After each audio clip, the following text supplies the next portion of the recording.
Now drop Caitlin Clark into that powder keg. She wasn't just another rookie, she was the rookie. The name driving ticket sales, the face on posters, the engine behind TV ratings. Before even completing a full season, she had become the WNBA's most valuable marketing asset.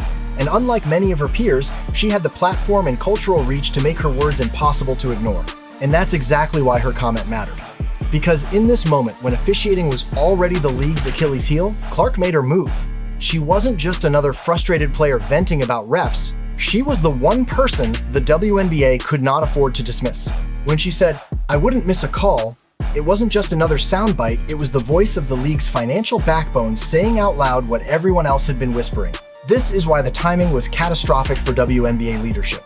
Clark didn't create the officiating crisis, but with one sentence, she made it impossible for the league to sweep under the rug. She turned a simmering controversy into a national conversation about credibility, fairness, and the balance of power in women's basketball. And once she said it, there was no putting the genie back in the bottle. Every message lives or dies based on where it's delivered. And Caitlin Clark knew exactly what she was doing when she chose Sue Bird's podcast as her stage. This wasn't a coincidence. It wasn't casual. It was strategy at its finest. Because in today's media landscape, the platform is just as important as the words themselves. And Clark picked the one podium that guaranteed her statement would echo far beyond the hardwood. Sue Bird isn't just a retired player. She's a Hall of Famer, a four-time champion, a global ambassador for women's sports. Her voice carries credibility with athletes, coaches, fans, and the media alike. Her podcast isn't some fringe YouTube interview lost in the algorithm. It's the gold standard for WNBA player conversations. A space that doesn't just report stories, it creates them. Entertainment outlets cover Bird's episodes, social justice groups analyze them, mainstream sports networks replay them. When a player speaks on Bird's show, it travels. Period. And Caitlin Clark knew this better than anyone. If she had dropped her now famous line, "I wouldn't miss a call," in a routine post-practice scrum, it might have been buried under local coverage and quickly forgotten. But on Bird's platform, those words were destined to become headlines. It wasn't just a podcast appearance. It was a calculated press conference disguised as casual conversation. Clark essentially stood on the most respected stage in women's basketball and fired her critique with a legend sitting across from her, nodding and understanding. That legitimized her words instantly. The delivery also mattered. Clark didn't sound angry or bitter. She was calm, almost playful, as if she knew the weight her sentence would carry. And Sue Bird's reaction sealed it. The smile, the head tilt, the subtle acknowledgement that history had just been made. It was like watching a relay baton being passed from one generation to the next. Bird, the veteran, signaling to the audience, "Pay attention. This moment matters." The result? Immediate and unstoppable virality. Fans clipped the moment, shared it, captioned it, and made it trend national. Within hours, Clark's statement wasn't just a WNBA headline, it was a cultural talking point. Hashtags like "Clark was right" gained traction, and suddenly her 6 words were being debated on sports, talk shows, and in living rooms across America. That kind of reach doesn't happen without the right platform. This is the real power of Clark's decision. She didn't just speak her truth, she elevated it into the mainstream through a carefully chosen medium. She understood that in today's digital age, words alone aren't enough. You need the right stage, the right host, and the right cultural context to make them resonate. And in Sue Bird's podcast, she found the perfect storm. The league knows it, too. Because once a comment gains legitimacy on a platform like that, it can't be brushed aside as player frustration. It becomes part of the record, part of the history. And for the WNBA, part of a growing problem they can't ignore. When Caitlin Clark dropped her now legendary line, "I wouldn't miss a call," the reaction wasn't a slow build. It was instant. Within minutes of the clip airing, fans had clipped it, captioned it, and blasted it across Twitter, Instagram, TikTok, and Reddit. It wasn't just trending locally or regionally, it was trending nationally. That's the kind of reaction you'd expect from a championship-winning shot, not a single offhand comment about officiating. But that's the level of weight Clark's words carry. The hashtag #ClarkWasRight began spreading like wildfire. Fans started tagging her in videos of questionable calls from games she wasn't even playing in. It was as if Clark had been deputized by the entire WNBA fan base as the league's unofficial quality control officer. If there was a bad whistle anywhere in the league, Clark's name was attached to it. Every missed call became another example that validated her critique. The fans didn't just agree with her, they made her the symbol of their frustration. And then the media pounced. Sports talk shows replayed the clip on loop, debating whether Clark had gone too far or whether she was simply saying what everyone already knew. Analysts dug up statistics on foul discrepancies. Columnists wrote about the league's officiating crisis with Clark's comment as the headline. What might have been dismissed as a minor gripe from another player became front-page news because it came from her. Her star power didn't just amplify the issue, it forced the conversation onto the national stage. Behind the scenes, the eruption was even louder. Insiders reported that some league executives were furious, wanting to handle the matter quietly by pulling Clark aside and reminding her that certain criticisms are supposed to stay in-house. But others in leadership circles knew better. They recognized the disaster that would come from trying to muzzle her. Clark wasn't just another athlete, they couldn't risk making her a martyr in the eyes of millions of fans. Silencing the league's most marketable star would have backfired spectacularly. And then there were the referees. Word leaked that some officials felt personally attacked, seeing her words as a direct insult to their professionalism. Some were angry, others were defensive.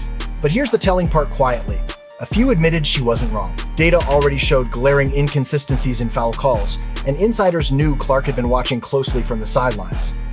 She wasn't speculating. She was shining a spotlight on a problem everyone had been whispering about.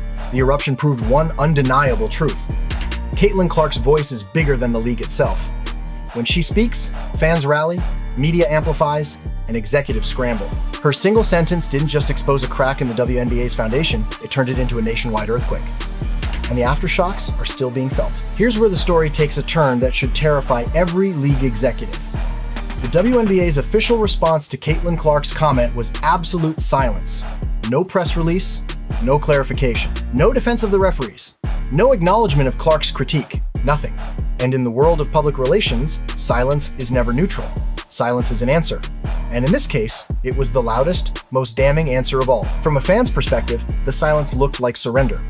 If the league truly believed Clark was out of line, they would have pushed back. If they wanted to show confidence in their officiating crews, they would have issued a statement of support. Instead, they let Clark's words hang in the air, unchallenged, and when you don't counter a narrative, you cede control of it. That's exactly what happened. Clark's 6 words became the defining storyline because the league chose not to write a competing one.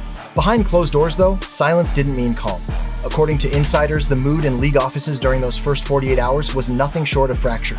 Some executives demanded immediate action, arguing that Clark needed to be reminded of her place. They believed letting her go unchecked would embolden other players to air grievances publicly, weakening the league's authority. Others, however, warned that trying to muzzle her would be catastrophic.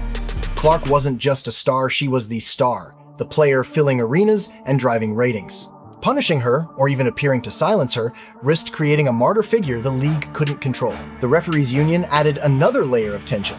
Many officials felt personally disrespected by Clark's words, believing she had crossed a professional line. Some even wanted public backing from the league as a show of solidarity. But here's the irony.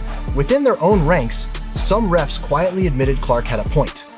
Data supported her observations, and players had been voicing similar frustrations all season. The league's silence left the referees hanging, with no public defense and no resolution to the simmering tension. When a rookie phenom is supposed to be carrying the future of an entire league, injuries don't just sideline a player, they destabilize the business model of the sport itself. Caitlin Clark, the WNBA's brightest young star, has already been through that brutal cycle.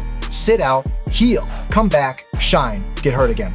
It's not just her body that has been tested, it's her patience, her mental resilience, and her ability to project strength while living through uncertainty. From the outside, fans only see the highlight reels and box scores.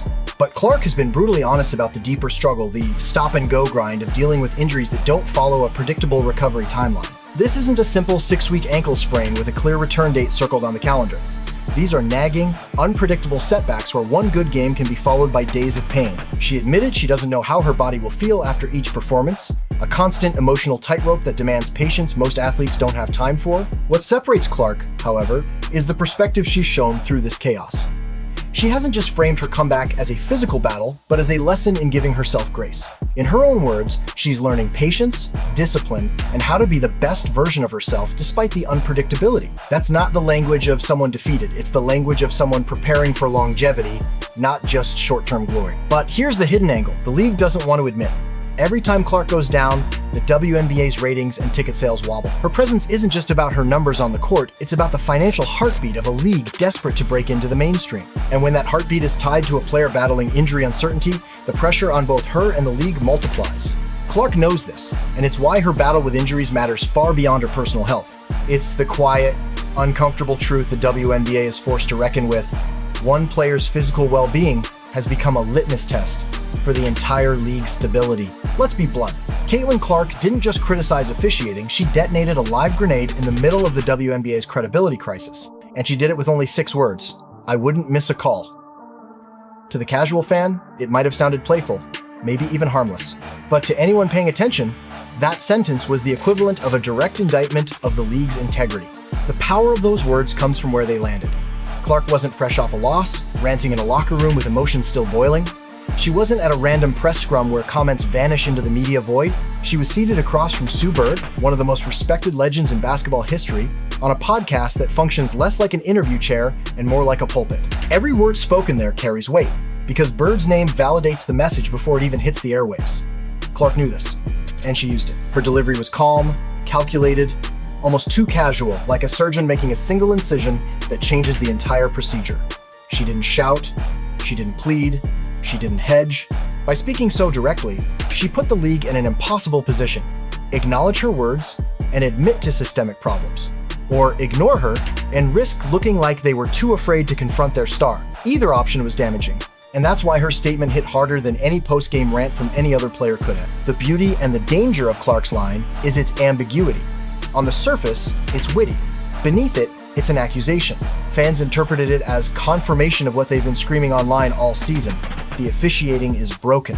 Other players saw it as validation that their frustrations weren't just personal gripes, but part of a larger pattern.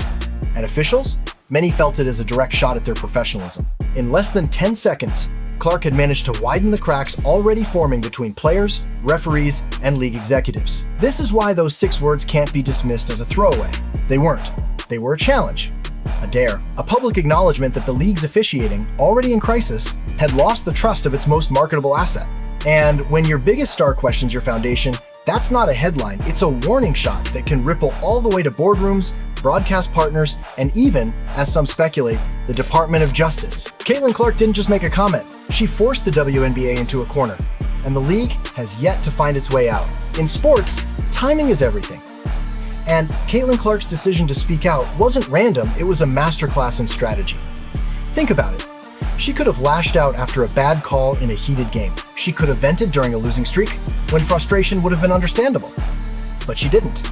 She waited, she observed, she studied, and only when the moment was perfect did she make her move.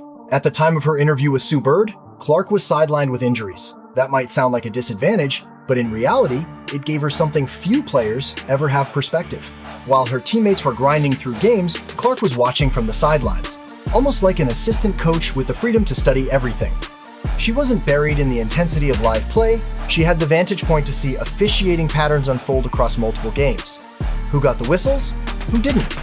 When the whistle suddenly disappeared, she was piecing together a bigger picture that most players are too busy competing to notice. Behind the scenes, reports suggest Clark was meticulously breaking down film, rewinding plays, and dissecting how fouls were being called or not called. That means, when she finally said, "I wouldn't miss a call," it wasn't born out of vague frustration. It came from evidence, from hours of observation, from a mental file she'd been building game after game. That's not an emotional complaint, that's a calculated statement backed by research. But her timing wasn't just about her own preparation, it was about the league's vulnerability. The WNBA was already in the middle of its biggest officiating credibility crisis in years. Fans were roasting refs online, players were getting fined for speaking out, coaches were being penalized just for voicing what everyone could see. And then the commissioner's tone-deaf remark, "No winning team complains about officiating," poured gasoline on the fire. That was the moment Clark chose to step in. Not too early, not too late, just when the chaos was peaking. And then there's the platform. By going on Sue Bird's podcast, she guaranteed her words would cut through the noise. Bird's show isn't a place where moments die, it's a place where they're born. Entertainment outlets, social justice groups, and mainstream sports media all amplify what happens there. Clark knew that. She picked a stage that would elevate her words beyond basketball and make them part of the larger cultural conversation. This is what makes her statement so dangerous for the league. It wasn't heat-of-the-moment chatter, it was a chess move, perfectly timed, perfectly placed, and perfectly delivered to ensure maximum impact. And the WNBA, caught flat-footed, had no immediate counter. Clark had seized the narrative. To truly understand why Caitlin Clark's 6 words exploded like a thunderclap, you have to look at the storm she walked into. The WNBA wasn't in a calm or stable moment. It was already teetering on the edge of chaos. Officiating had become the single most controversial storyline of the season. And Clark, the league's golden star, didn't just step into the conversation, she amplified it to a level leadership could no longer control. Let's set the stage. Night after night, fans were flooding social media with clips of questionable fouls. Calls that made no sense. No calls that changed the outcomes of games. Within minutes of final buzzers, Twitter, Reddit, and TikTok were filled with slow-motion breakdowns. Fans dissecting every whistle as if the league were on trial. And here's the kicker. Players weren't staying silent anymore. Multiple stars risked fines to call out officiating publicly. Coaches were hit with penalties just for voicing what every fan could see. The league's credibility, its promise that the game is fair and officiated with integrity, was being torn apart, play by play. Then came the commissioner's infamous comment, "No winning team complains about officiating." To fans, it sounded dismissive, almost mocking. To players, it was worse. It was an insult. The message was clear. If you speak out, you're not just a sore loser, you're delegitimizing your own victories. In other words, shut up and play. That one statement poured gasoline on an already raging fire, deepening the divide between league leadership and the athletes carrying its brand forward. So, the WNBA leadership did what they thought was safest, nothing. But doing nothing didn't stop the storm, it fueled it. Every day the league remained silent. Clark's words gained more traction, talk shows replayed the clip, fans kept posting videos of missed calls, linking them back to her statement. By refusing to speak, the league effectively crowned Caitlin Clark as the voice of authority on officiating. Here's the truth, executives don't want to admit. Silence wasn't a strategy, it was fear. Fear of their biggest star. Fear of the fans siding with her. Fear of sparking an even bigger backlash if they picked the wrong side. But in trying to avoid that backlash, they created a new problem. They let Clark set the narrative. And once a player controls the narrative, the balance of power between athlete and institution shifts in ways that are almost impossible to reverse. When Caitlin Clark finally returned to the court after her injury layoff, it wasn't just a player suiting up again, it was a seismic shift in the balance of power between athlete and league. Before her absence, Clark was already the WNBA's crown jewel, the rookie phenom, drawing record-breaking crowds, spiking TV ratings, and moving merchandise like no other player in league history. But her time away, paired with that now infamous statement about officiating, elevated her from star to symbol. When she came back, she wasn't just playing basketball, she was walking onto the hardwood as the voice of the people, and the league felt it instantly. Every arena she stepped into during her comeback tour buzzed differently. Fans weren't just there to see her score, they were there to see what she would say, how she would react, whether she would double down on her quiet but devastating critique. The subtext was always hanging in the air. Would referees dare miss a call in her game after she had put the entire officiating system under the microscope? Suddenly, every whistle in a Caitlin Clark game carried extra weight. Every call scrutinized more closely by cameras, fans, and analysts. In effect, she had shifted the power dynamic. Referees weren't policing her, she was policing them. But the impact went beyond the court. In sponsorship circles, her return meant every brand attached to the WNBA was now directly tied to her narrative. Companies love a marketable star, but they also love authenticity. Clark had shown she wasn't afraid to speak truth to power, and that authenticity only deepened her connection with fans. Sponsors didn't shy away, they leaned in. Ratings surged, merchandise sales spiked, and media outlets continued to spotlight her. The more the league tried to tiptoe around her, the more the market rewarded her boldness. Internally, this was a nightmare for executives. For decades, the WNBA, like most professional leagues, operated on the idea that no single player was bigger than the game itself. But Clark's return made one fact undeniable. At that moment, she was bigger than the game. Her presence drove attendance, her words drove headlines, her influence reached beyond basketball into cultural discourse. When she played, it felt like an event. When she spoke, it felt like policy. That's not just star power, that's institutional power. Her teammates and even rival players felt it, too. While some may have privately resented her spotlight, many recognized that her voice created room for others to speak up about long-standing grievances. Clark's return emboldened the player community in ways subtle and overt. The league, which once dictated the conversation, now found itself reacting to the tone and narrative set by one 22-year-old rookie. This is the crux of what changed. Before her injury, Clark was the league's poster child. After her return, she was the league's unofficial regulator, an athlete whose presence alone shifted how the WNBA operated, how referees officiated, and how executives scrambled behind the scenes. That's not just a comeback, that's a power takeover. Here's the uncomfortable reality the WNBA can't ignore. Caitlin Clark's 6 words didn't just expose officiating problems, they exposed the league's fragile image. For years, the WNBA has fought an uphill battle for mainstream respect. It's made undeniable progress. Record-setting TV deals, higher attendance, expanding media coverage. But with growth comes scrutiny, and when your brightest star calls out a systemic weakness on national television, the entire brand takes a hit. To the casual fan, the ones the WNBA desperately needs to convert into loyal viewers, the takeaway wasn't, Caitlin Clark is frustrated. It was, even Caitlin Clark thinks the refs are bad. That perception is dangerous. Professional sports thrive on the belief that competition is fair, that the best team wins because of talent and strategy, not because of questionable whistles. When doubt creeps in about officiating, credibility erodes. And credibility is the foundation the WNBA has been trying to build for decades. The league's silence, as we've already covered, amplified this perception. Instead of rushing to demonstrate accountability, perhaps by reviewing officiating data, publicly supporting referee training programs, or announcing reforms, they let the narrative spiral. The image that stuck wasn't of a league in control. It was of a league exposed, with its refereeing shortcomings laid bare by the very player carrying its growth. In brand terms, that's catastrophic. But here's the paradox. While the league's image took a beating, Caitlin Clark's personal brand skyrocketed. Fans love authenticity, and Clark gave them exactly that. She wasn't playing politics, she wasn't delivering a sanitized, PR-approved soundbite. She was raw, frustrated, and real. For fans, that made her not just relatable, but trustworthy. In a world where athletes often feel overcoached and corporate, Clark stood out as someone unafraid to risk backlash for the truth. Her stock soared while the league's credibility faltered. This creates a troubling dynamic for the WNBA. Their image is now tethered to her voice. If she thrives, they thrive, but only if they're seen as responding to the issues she raises. If they continue to ignore her critiques, they risk alienating fans who've already chosen Clark's honesty over the league's silence. In other words, the league no longer controls its image narrative, Caitlin Clark does. And that raises the biggest question of all.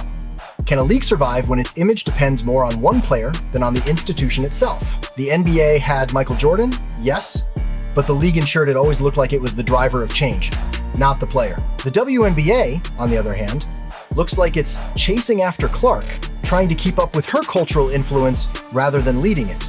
That's not just a PR problem, that's an existential one. And now we arrive at the final, perhaps most consequential question. What will Caitlin Clark's 6 words mean for the broader legacy of the WNBA? Was it just a passing controversy? Or was it a turning point that future generations will look back on as the moment when the balance of power in women's basketball shifted forever? To answer that, we need to step back and look at the big picture. Clark's comment didn't happen in a vacuum. It came at a time when women's sports are exploding in visibility, when ratings are climbing, and when cultural conversations about fairness, investment, and respect are louder than ever. In that climate, her critique wasn't just about referees, it was about the league's accountability, transparency, and commitment to excellence. She forced fans, media, and even executives to ask hard questions about whether the WNBA is truly ready to operate on the same level of scrutiny and professionalism as the NBA or other major sports leagues. And that's the irony. Her frustration, though damaging in the short term, may end up being the best thing to ever happen to the WNBA in the long term. Because moments of crisis often spark reform. If the league responds to this with real change, improved officiating standards, greater transparency, a willingness to hold itself accountable, then Clark's 6 words will go down as the catalyst that accelerated the league's evolution into a fully mature, globally respected sports institution. But the legacy cuts both ways. If the WNBA continues to ignore Clark's critique, continues to let its biggest star shoulder the burden of speaking truth while executives stay silent, then those 6 words will haunt them. They will stand as evidence of a league that had the chance to grow and chose to protect its comfort instead. In that version of history, Caitlin Clark becomes not just a superstar, but a tragic symbol of wasted potential, an athlete who carried the league to new heights while the institution itself crumbled under the weight of its own refusal to adapt. For Caitlin Clark personally, her legacy is already secured. She's not just a generational talent, she's a cultural force. Fans will remember her not only for her deep threes and dazzling assists, but also for her willingness to say what others were too afraid to say. She's shifted the expectations of what it means to be a star in the WNBA, no longer just a player, but a leader, a truth teller, a catalyst, and whether the league likes it or not, that will always be part of her story. So, what does it all mean? It means Caitlin Clark may have done in 6 words what decades of press conferences, PR campaigns, and league initiatives couldn't.